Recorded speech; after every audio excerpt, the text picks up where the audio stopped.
had a good day with me yesterday. Probably both good and painful in some ways. Yeah.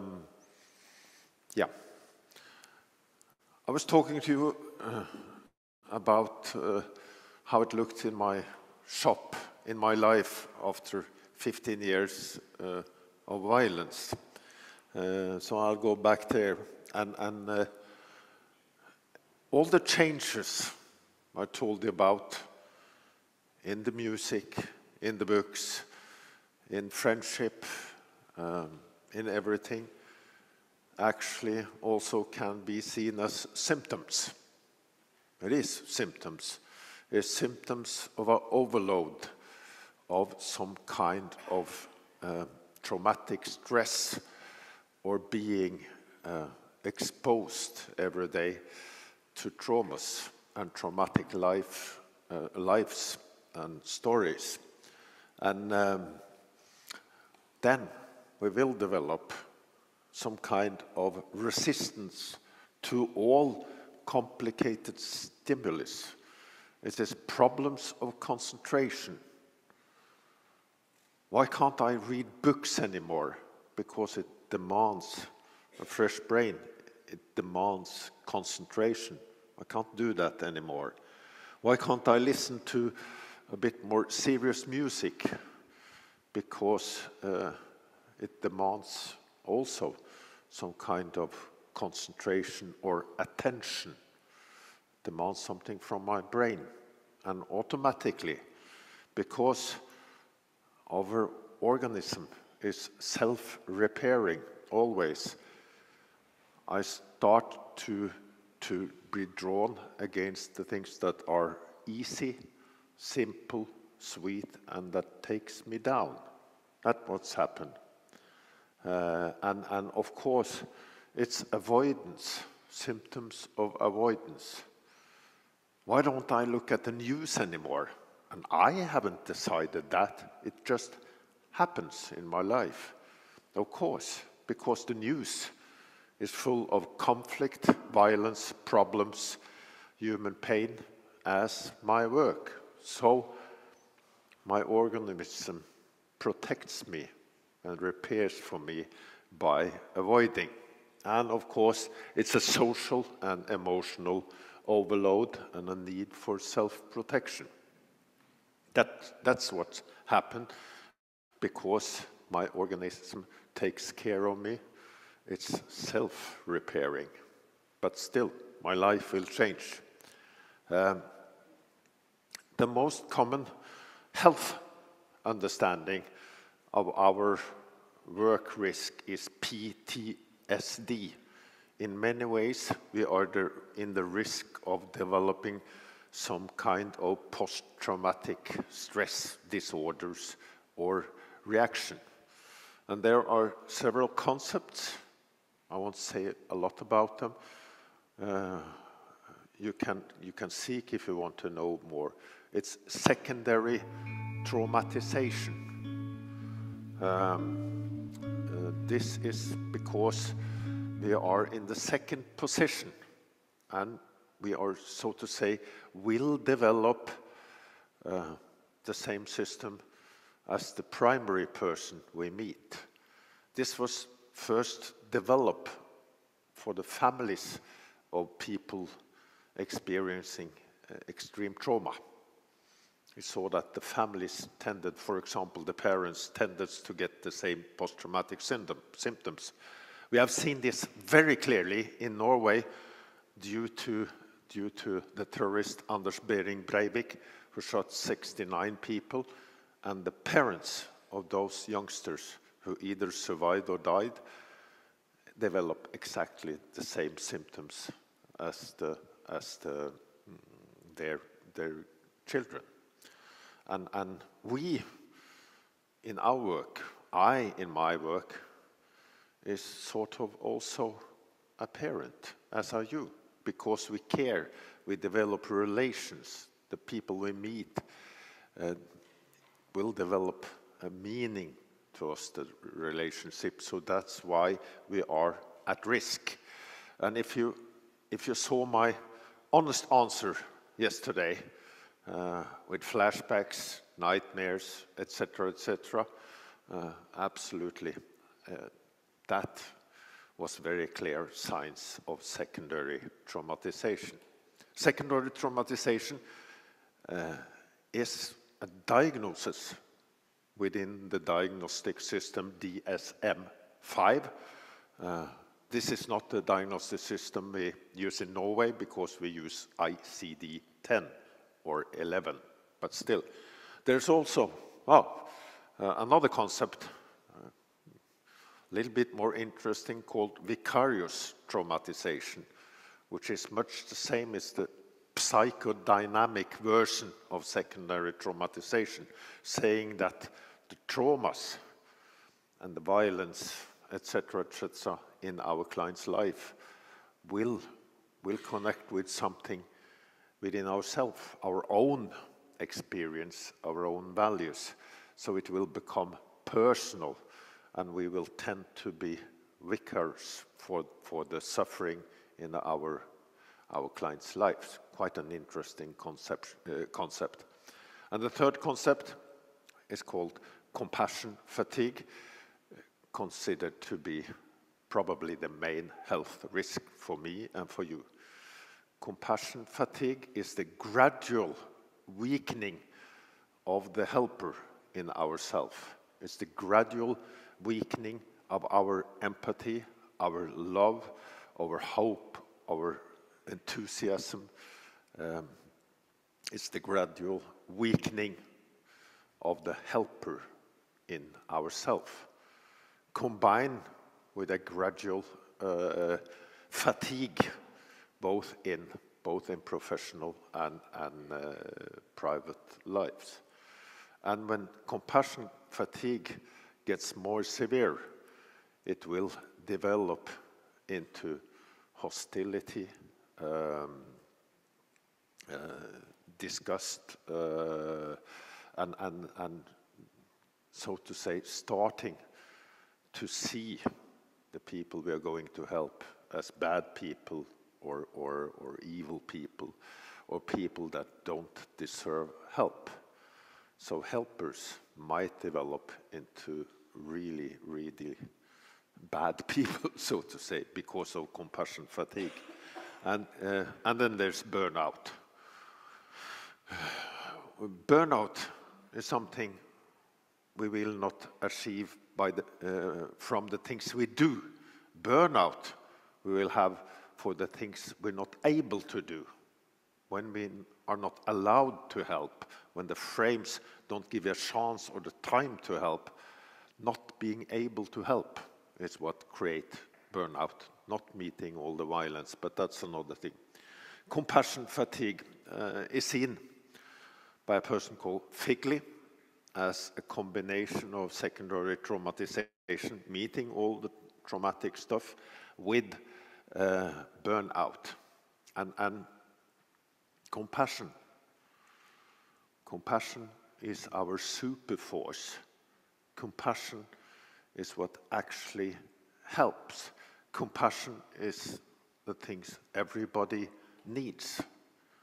We know ourselves. If our life comes into trouble, or we get sick or need help, what do we really want? We want to meet helpers with real compassion. And even more, if our children gets problems or need professional help, what do we want from the helpers? We want helpers that really care. We want helpers with true compassion. We want helpers that are able to love our children. So, and compassion is defined as a feeling, a deep feeling of deep sympathy and sorrow for another human being who is stricken by suffering or misfortune, and accompanied by a strong desire to alleviate the pain or remorse it causes. It's the most effective medicine ever. In psychotherapy, this is the most effective thing. Far beyond technique, far beyond the thing we do, is compassion or empathy. We know that from the research. And we also know it within the somatic medicine. There's been a lot of research, for example, on cancer, comparing people who are meeting really compassionate and loving nurses and doctors to those meeting only doctors and nurses that do their manual job. And the prognosis of cancer is far better when they meet compassion, and heart diseases and everything. So compassion is our superforce, and of course, as chaplains, this is really your superforce, what people need. And when you see people who's been down in the darkest darkness that ever is, in problems with criminality, drug abuse, psychological problems, you would never believe them to change ever. Some of them will change and become human beings, functioning, loving, manage their life. And when you ask them, what helped you? They will always answer the same, always. You know that. They will say that it was because I met that human being that was there for me, that understood me. They met, so to say, love. They met compassion by a human being, not by a method, not by a system, but it is being a human, a compassionate, loving human. That is the most powerful thing that exists ever. So it is when this compassion, our superforce, is weakened due to work, due to meeting death, abuse, traumas, which is really tragical for us ourselves, but also for our clients when we have no compassion left, especially within such a system as the prison system, with so little hope and so much pain. So it should be the same for us as on the airplanes. Put on your mask self first. That's necessary in order to help others. Make sure that you feel okay. You have a good feeling inside you. Think of yourself first, because that is necessary for helping others over time. Figley, who was the first person who described it, said that in many jobs, like maybe mine, maybe yours, the job is so demanding to our soul that a degree of compassion fatigue is unavoidable. Figley calls it the cost of caring. So this is a challenge. What can we do with this? Why do I call you helpers? I call myself a helper. This is very simple at one level. Why does helper get reactions? Of course, because we are human beings. Because we are involved and empathic human beings meeting a cruel reality. We are not psychopaths. That's why we get reactions. And the two most easy things we can do is actually, first of all, to consider it to be a work risk, normalizing it, understanding that this will happen to us, and acknowledging this. That's the first. And the second thing we can do is to break the taboo. to actually open up and talk about what happens to us, share and talk, because too many helpers, for example, the one I meet most of, psychiatrists and psychologists, will struggle with their reactions alone, and probably also chaplains consider it not to be feelings or emotional reactions they should have, or feeling shame over their own feelings. So, and struggling with it alone will really, really weaken you. So we must talk, and we must see that we have a job risk. What do we need? Well, somebody said this, I think. I don't know. Of course, what everybody needs is faith, hope, and love. And greatest of all is love. I'm actually, as a psychologist, talking about a lot about love in psychiatric conferences, because I think that's the most powerful thing that exists. So, and the love we really, really have to work on, I would call self-compassion.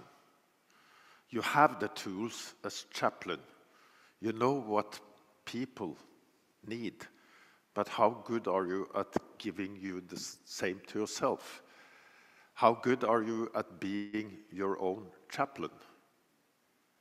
Meeting yourself with love and compassion. How can we meet ourselves with the same low understanding and compassion as we meet our clients? This is not easy to do. It's really, really difficult, because life has learned us to be there for other people, to understand other people, and to be compassionate towards other people, but not to ourselves. So this is a real challenge. And I think that self-compassion, of course, is what we need to develop. And the question is, how can we be our own chaplain? Meeting ourselves with the same understanding and love as we like to do other persons. That's not easy. Life is transitions, and we understand that this movement is very, very difficult. The transition from one situation to the other situation.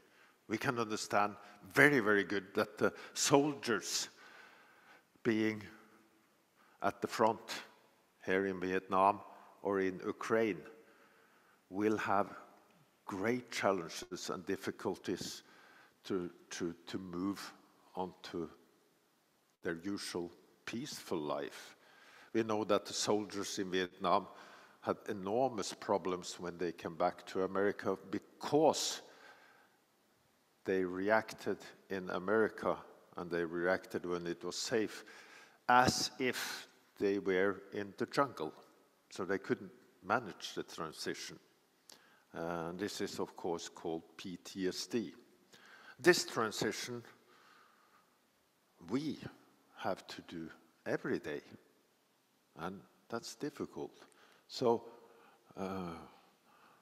I had to do this every day, from therapy on daytime, receiving stories about sexual violence and rape and violence against women, and later the same day being close and intimate with a woman I loved. And that's difficult. How do we manage to make good transitions? How can we avoid to bring, so to say, the work home with me in a way that I react as if I'm still experiencing rape and abuse? I think I've struggled a lot with this, and I know most people who work with those kind of things struggle with this. It's a challenge. And I came up with this. It's a new word, decompression. We have to decompress. How did I learn that? Well, 16 years ago, I moved to Stavanger on the west coast of Norway. Stavanger is the oil city of Norway. And I got several clients, veteran divers from the North Sea, has been diving and working 150 or 200 meters under the surface. And probably some of you who work in English prisons or Scottish prison has met some of those veteran divers from the North Sea in the 70s and 80s. They're extremely damaged. 10% of the veteran divers in the North Sea has committed suicide. 10%. Because of brain damage due to working under high pressure and also the working condition. Very often nearly dying 200 meters under the surface. And they have a lot of problems with violence, drug abuse, psychological problems. So some of them came to me because they had developed problems with family violence. But they learned me something because they were very good at transitions. They knew that you had to decompress. If you were going to work under very, very heavy pressure, you had to use some time going down 200 meters, because if you do it too fast, it's really dangerous. And when you're going from the high pressure zone and up to normal level, you have to decompress, you have to use time, because if you go directly from one pressure zone to another, you might die. So I got the idea that this is something I can use. I need to, in this work, to learn to decompress. A little bit Norwegian.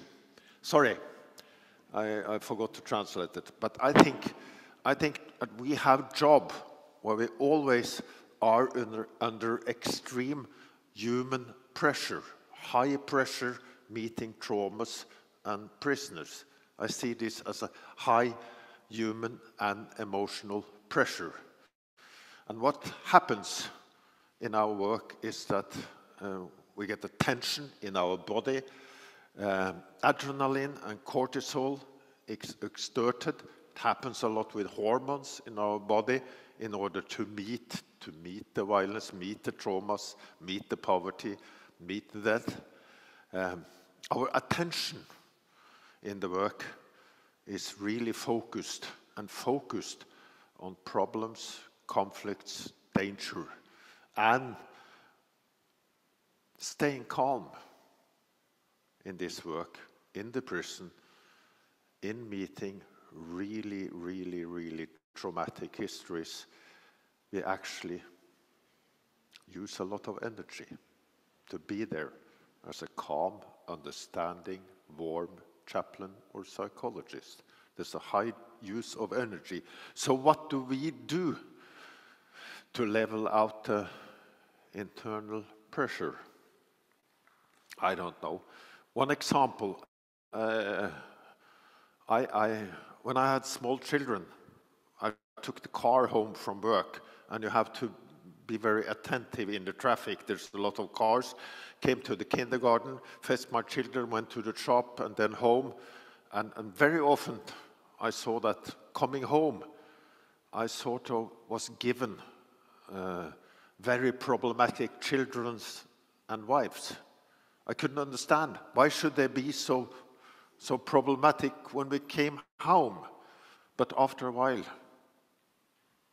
I understood that it wasn't them being problematic. It was me coming home in the same sort of condition as I'm in work. and then I'm hypersensitive, stressful, so I saw that I hadn't really managed to go out of work and to decompress and make a transition. What could I do about it? Well, at one moment I started to walk home. It took me 20 minutes more. It's relaxing, you don't have to watch the cars and the bicycles. And I came to the kindergarten and home in another condition that I was when I left work. I had managed to decompress. Many people do things that is very good to sort of come out of a condition before they go into a new situation. Someone likes to train just after work before coming home. That's a good deconstruction. Other people's might use 15 minutes with a prayer before going home. Coming home, the first thing they do is going in the shower and changing clothes. It's going out of something before you go into the new. Trying to create transition and trying to decompress. So, to me, it was small things that helped me not to bring my state from work home with me and affect the whole family. And I'm very into decompressing. I thought maybe you could talk a couple of minutes with the person next to you. Do you do any good things that could be considered decompressing or making a transition, where you go out of something before you go into something new? Have you ideas? What's your practice? How do you survive in your work?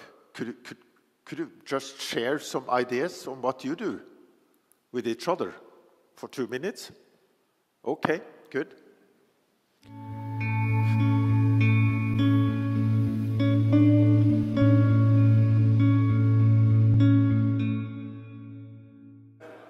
I would really like to hear a couple of good examples, because this is small and important things about taking care of ourselves and decompress, which I think we need. Did you find any good examples?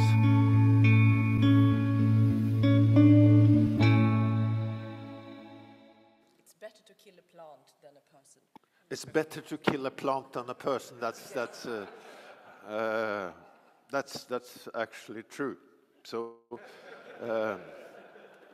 but I think those small things, doing the training, doing what you say, going to the garden, it's really, we need those things. They are extremely important. Somebody says, every Friday I go to the coffee shop and orders this beautiful cake and a cup of cappuccino. I sit for 20 minutes just looking at the sky. That's also one example, making transitions. I had to develop also a personal strategy, because I saw that my work changed me as a person, as a human being, and I needed to work on that. And what I did is summed up here. First of all, the starting point is that I understand and accept that I have a psychologically very tough job. And so do I think that you have really tough job. And then I try to balance two things. First, acceptance, balancing it with challenging a little bit. What is acceptance? Acceptance is telling myself, it's okay, Per. Listen to country music.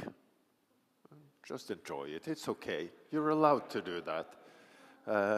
I think it's good to you and look at romantic comedies. It's okay. You're allowed. And I think you need something a little bit nice when you see so many terrible things. And also your clients, I think it's good for them that you look at some romantic comedy. So it's okay. And of course, you need a little bit more time alone with all these intense human meetings. It's okay to be alone. You're allowed. That's accepting. And then I have another kind of acceptance, which is much more rough and powerful. I don't know the right English word for it, but one of the acceptance I've done, I said to my wife, the first week of the summer holiday at the summer cottage, there's not going to be visits from friends or the mother-in-law. No! For 1 week. Because with our jobs, we actually need the first week alone in the cottage. Now, I think that's important to take the consequence. But I have to challenge it a little bit, because if all my life outside work tends to be alone at home, drinking red wine, listening to country music, and looking at Love is Blind or Paradise Hotel, that will really destroy me as a human being. So I have to challenge it a little bit, because I need contrast, I need inspiration. So when I'm invited to a party or a dinner, usually I don't want to go. I want to say, sorry, I'm occupied, it's not possible. But then I have to be a little bit pushy. No, go to this dinner. And then I said, no, I'm tired. But then I'm a little bit more pushy and says, go to this dinner. You need to meet some person that are not violent.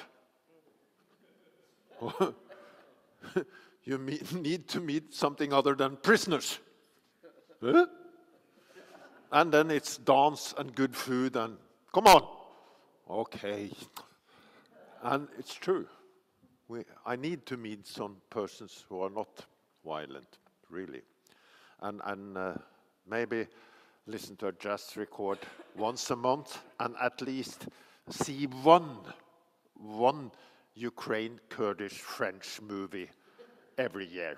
At least one. Challenge a little bit. And what is this about? It's about this very difficult project to stop being so good at everything. Stop being such a good human being, managing everything, being there, cultural, social, empathic, stop being so extremely good at everything, and start taking into account that you have a very demanding job. It's a difficult project. I couldn't live with this. I really couldn't. If my life became this, I couldn't live with it. Really. Maybe you can, especially you Swedes, but not me. But with a little change, it's possible. So if I do this,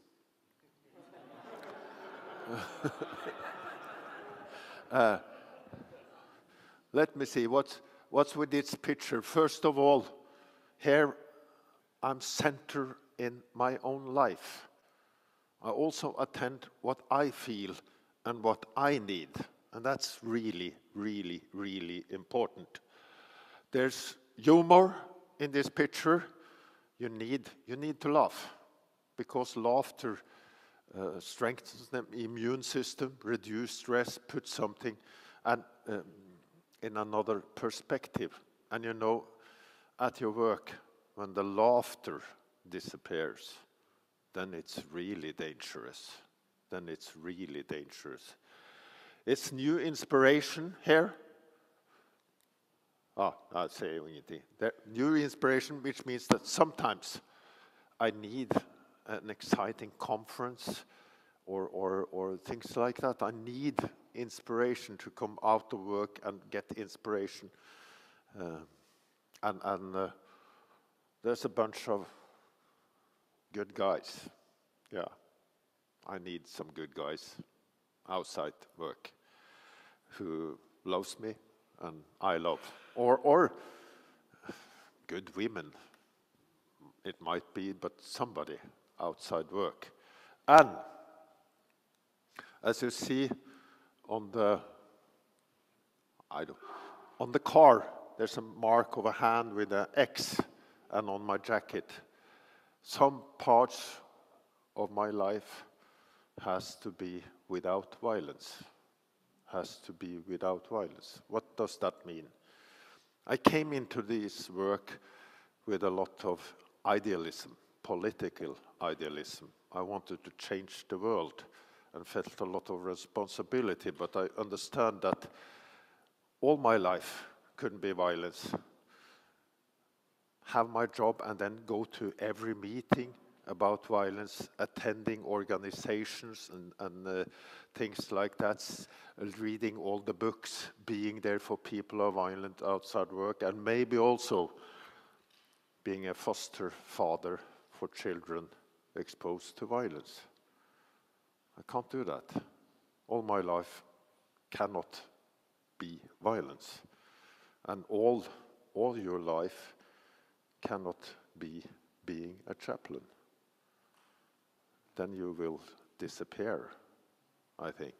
So I have to have a life outside work. I think it's extremely important.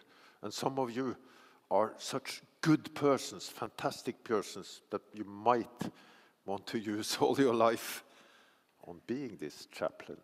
And you're just human beings, so that's, you need a life outside work. What did I do? A very good thing. I got myself a dog. You should really get a dog. Well, why? Because there's someone being extremely happy every time I come home. Oh, yes. And it's furry and soft and beautiful. It gives me cuddles. And dogs, you can speak to them and they have extremely empathic eyes. They listen to you and shut up, which is beautiful. And every day it takes me out on a walk in nature. It's fantastic. Get yourself a dog. For God's sake, not a cat. Cats are awful animals. They're there for you only when they need it themselves. Just like our clients. And they kill, in Norway, they kill every year 10 million birds. No, cats are awful animals. So get yourself a dog,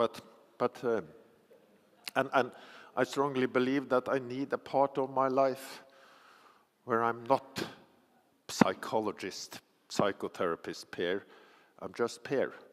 I talked to Bob here, the organizer. Bob is two persons. He's the chaplain Bob, and he's the mountain climber Bob. Something different. You need to be something different outside work. Hope to inspire you. Well, Tesco is a shop. Have any of you had such sick ideas anytime?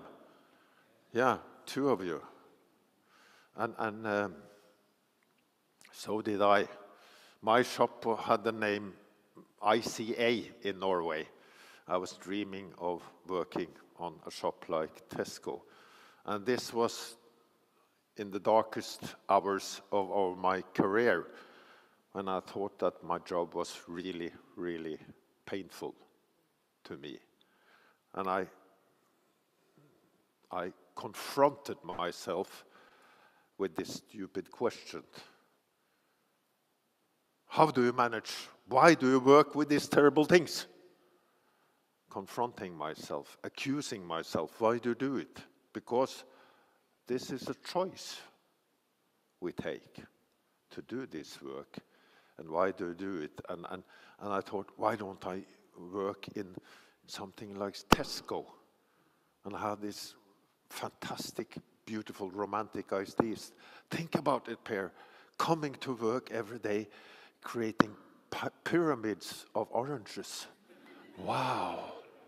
Wow, that would be, and only sitting down and beep, beep, beep. I thought if I did that, I wouldn't bring work home with me. I would get a life, I thought. But I think this confrontation, why do I work with this terrible stuff, is an important confrontation. We have to ask ourselves. And then we might get in contact with something else. The other side of the work, not a painful thing, but enrichment. Belastning, hva det på engelsk da? Vet du det? Nei. Okay, the heavy stuff. But and now I'm also thinking back to the psychiatrist Viktor Frankl. He had to go to a concentration camp during the Second World War. He was a psychoanalyst, and he was very interested in what that being in a concentration camp did to you. And he started to study people in concentration camps who came out alive, and which of them kept their sanity, and what made them able to actually manage life. And he found that personal success, like wealth or money, doesn't protect you at all. What makes you a human being, a strong human being, is having a meaning outside yourself, a meaning to others. And I strongly believe that. And of course, this is probably what we will get, why we do our job, and also what we will get out of our job. This is my list. What are the enrichments of my work? And of course, I think I'm becoming an enriched human being, seeing the depth of life and humanity and all the aspects much more than other things. I do something really important and good in society. I think that you are fantastic, being there for the people, the human beings that are that we condemn the most, that we hate the most, that nobody wants to understand and love. And I'm sure that I know from my own experience working with prisoners that you as chaplains, sometimes you save lives.